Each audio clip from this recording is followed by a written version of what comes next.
Шановні українці і українки, день почав зі спеціального формату. Тепер так щодня буде, всі на зв'язку.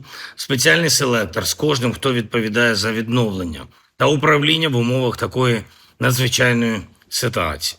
Енергетика, забезпечення в містах і селах, від уряду та військових до областей, до обласної влади, керівників громад, Київ та область, Харків та область, Дніпровщина, Дніпро, Кривий Ріг, Запоріжжя, Суми, Чернігів.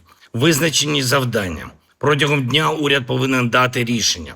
Передусім, щоб збільшити імпорт електрики та всі можливості резервного постачання та забезпечення. Пункти підтримки у містах.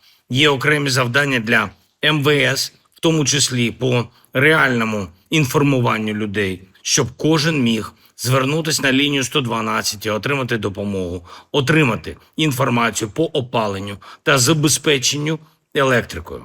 Важливо, щоб державні інституції та влада на місцях були в повній комунікації з бізнесом, з енергетичними компаніями, з усіма, хто зараз може додати ресурсів для спільної стійкості.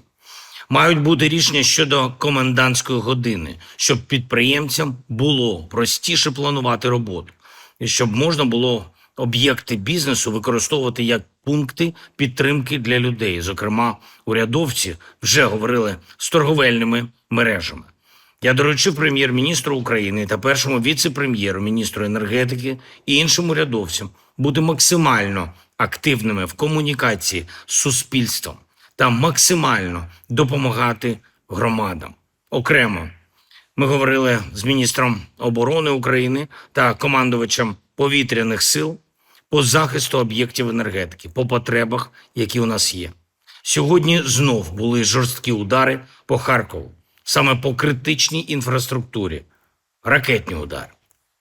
Шахеди і вранці, і зараз ввечері проти Києва. Важка ситуація в прикордонних регіонах.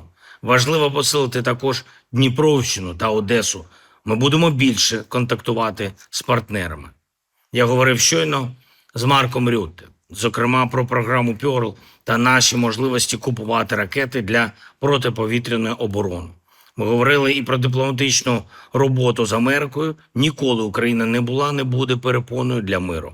Саме російські ракети, російські шахеди, російське намагання знищити Україну є чіткими доказами, що Росії потрібні зовсім не угоди. Коли через Росію у українців немає електрики по 20-30 годин, коли російські удари направлені на те, щоб зламати нашу енергетику і наших людей, саме на Росію треба тиснути.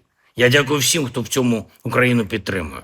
Будемо значно активніше вести нашу дипломатичну роботу і публічну, та офіційну, і непублічну, та неофіційну.